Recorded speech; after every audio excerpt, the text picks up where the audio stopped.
Howdy, howdy, howdy. It's the Rodfather 916, hailing from the state capital of California. I want to apologize to my viewers on YouTube. I did not open my little bag, my messages, the emails, and I realized that some of you wondered why I'm always on cell phones now. And that's because my office slash studio slash bedroom is under renovation right now. Some of you have donated microphones, and I have new cameras and new equipment, and that's coming, and just bear with me. A lot of you like to see me flail my arms about. I know. This video is directed towards Generation Zs and Millennials. And the reason for that is that I believe you will change this country. My group 50, 60 years ago did.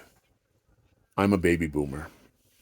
We were the forces that didn't accept the status quo.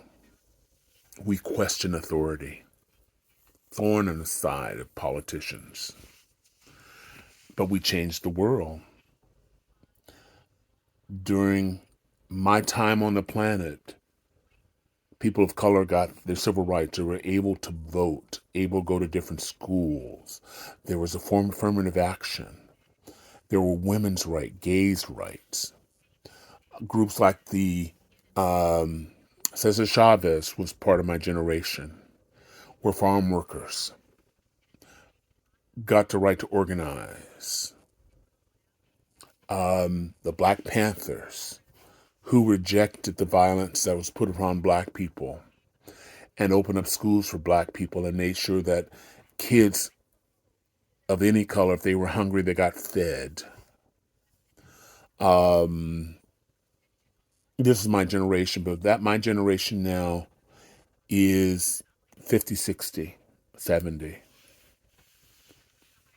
No longer, we're no longer, idealism sort of, as you get older, sort of fades and you become more conservative. So I know a lot of people across the country are disappointed by the actions of the Supreme Court, overturning Roe v. Wade, which has been around for almost 50 years. Nobody's known any, most people don't know any difference. The lack of gun control,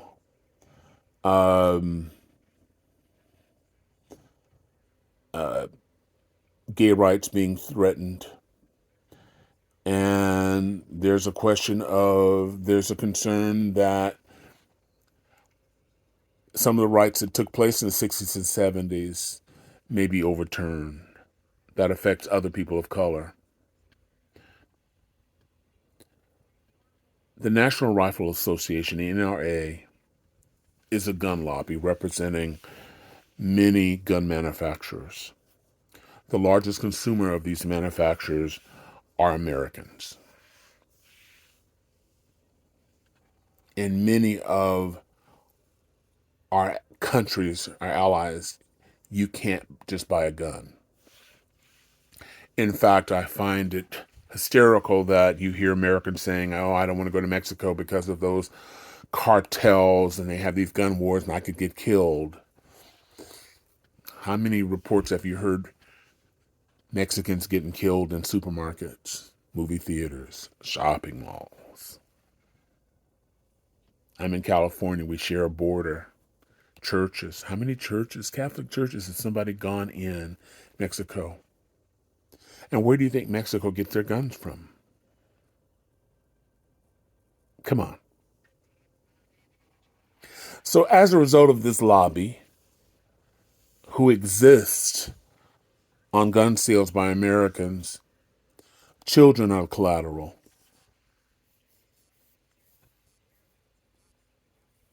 That's not a smile on my face.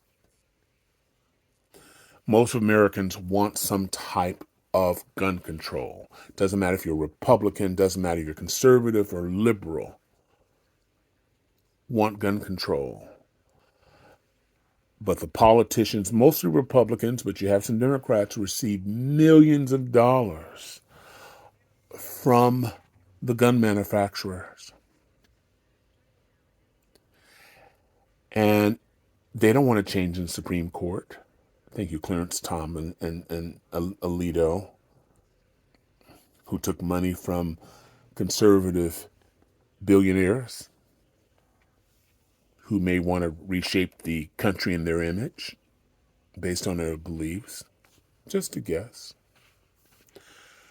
So, again, the collateral damages are the children. And I know this sounds terrible, what I'm about to say, but a lot of baby boomers won't be here. And that's where you come in. A lot of Gen Zs who are organizing, slowly gaining power to vote some of these people out of office. But until they do or die, and many of them are, the average age in Congress, I believe, is 58 and 66 in the Senate, they will be gone. But you want to replace them with people who support gun control and what you believe in. Affirmative action.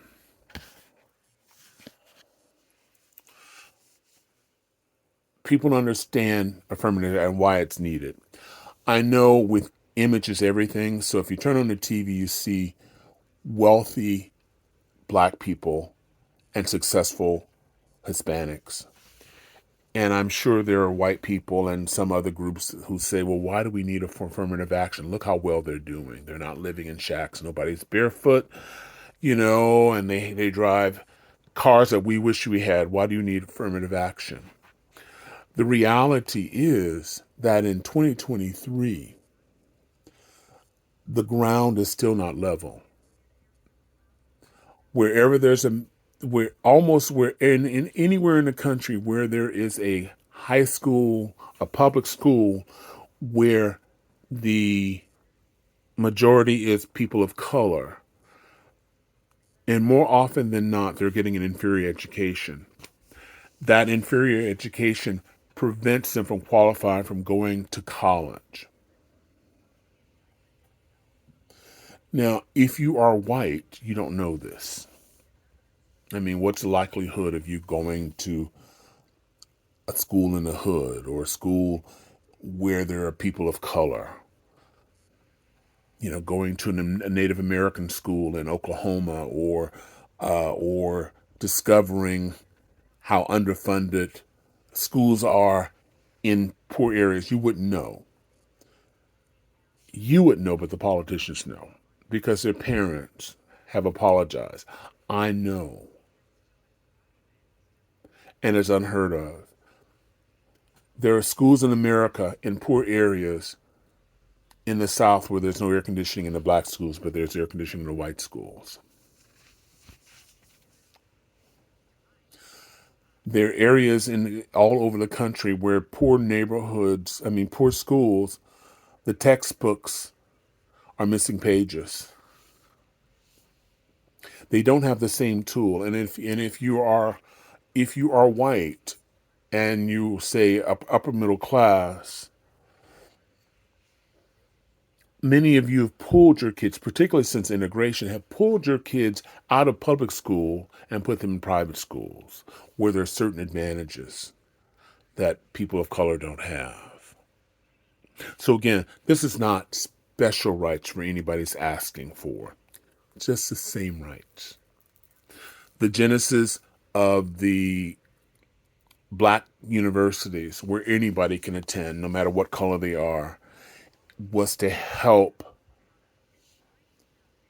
correct and give them the tools that they may not have gotten in high school and help them in college. So as a result, they are prepared to work in industry, in business, in administration. Because again, we're not talking about people trying to get into Harvard, Stanford, Princeton, Yale. We're talking about someone who's trying to get into Texas State University or Fresno State University. So your generation can reverse this.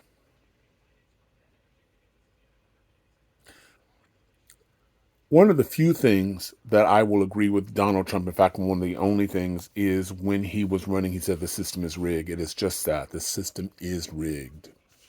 At one point, there were several political parties in the United States. They are today. There's several political parties, but it is rigged just for the two majority parties, the Republicans and Democrats. So when you go to a supermarket, you're given a choice of Skiffy or Jif. There may be other, but you don't want to go to those because the people at Skiffy and the people at Jif have convinced you choosing something other than one of us is a wasted vote and they won't be elected.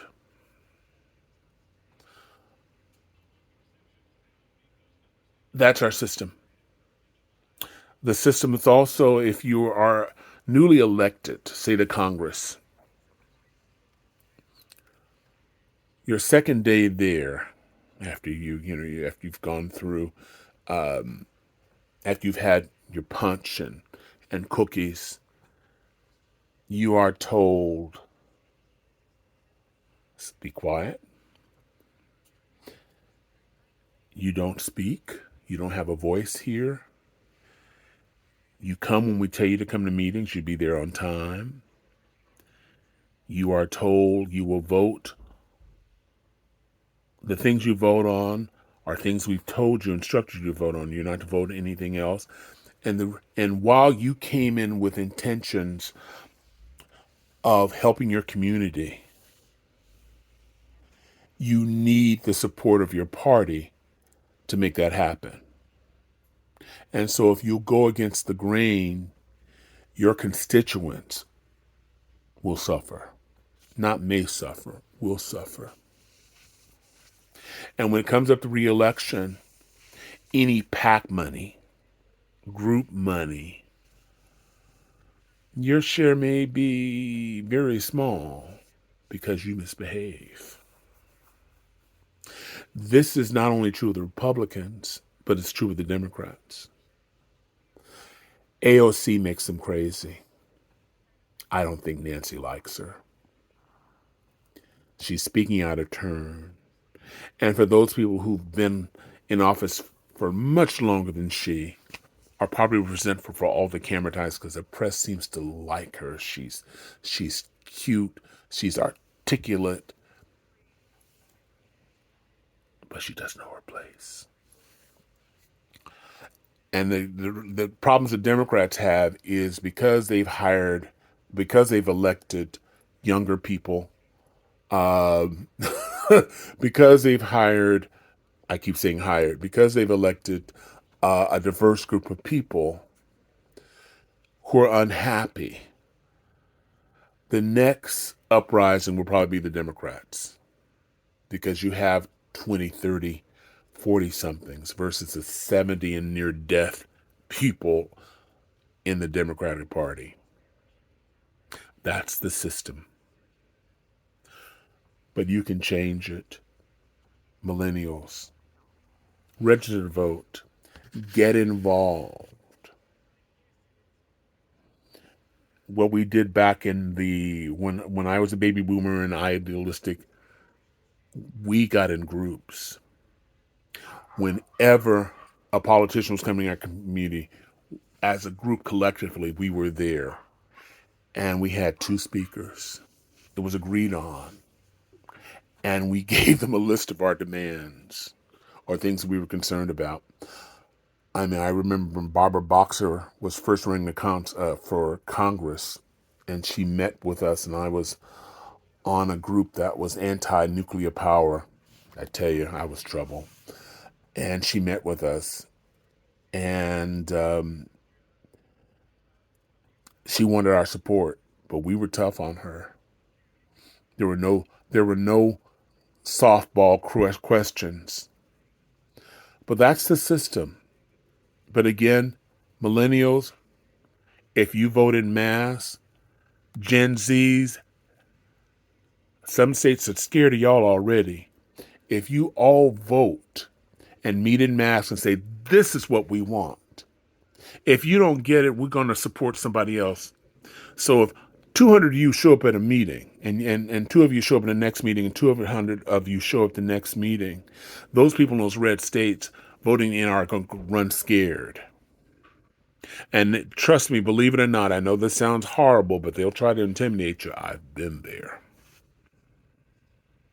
Because if you show up and you show up at their meetings and the press is there, that's everything. Give that some thought. The world's in a rough patch right now again. We've lost our center all over the world. From Nigeria to Nairobi, to the UK, to Ireland.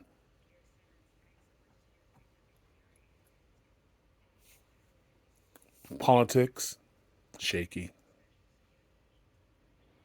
We're all a bit insecure. But don't sit on your arms. Don't fold your arms in disgust. Get involved. Organize. I retired in October. 2 days after I retired, I went to Wyoming. And we were trying to organize states because this government, or should I say governor's attack on women is beyond. I've never seen anything in my entire life. I don't know. More than half the population lost their voice. If anyone wants to help them, be it a medical professional or just you want to drive them to another state, you could be financially penalized or possibly sent to jail. I don't know these politicians personally, but I just want to find in their Bible where it says you should suffer should you want to help a human being that hasn't committed a crime, whose pregnancy may kill them. Someone's mother, someone's wife, someone's daughter, someone's aunt.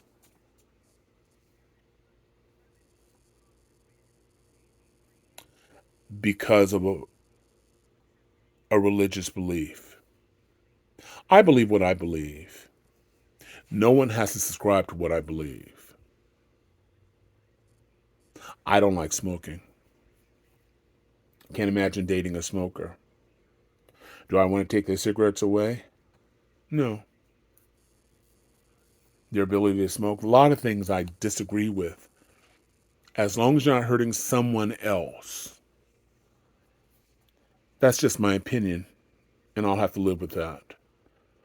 But to say, because I don't like it, you shouldn't like it, that's a problem. So I'm going to do whatever I can. I'm looking for a group here in California to help people in other states to unelect these people who support a law that this is so cruel. And I'm sorry that you belong to a party that won't throw their support to you if you don't vote for them, but you are killing women as we speak. And if I can do anything to keep that from happening, I will. Meanwhile, this is Rod Father, wishing you love, joy, and happiness. Those of you watching this on TikTok, you haven't gotten this far because I'm well past 10 minutes. But the rest of you, thank you for watching. I believe there's possibility the world will get better. But we have to make that happen. Wishing you love, joy, peace, and happiness. I am out. If you've hung in with me, thank you a lot, and I really appreciate you for watching.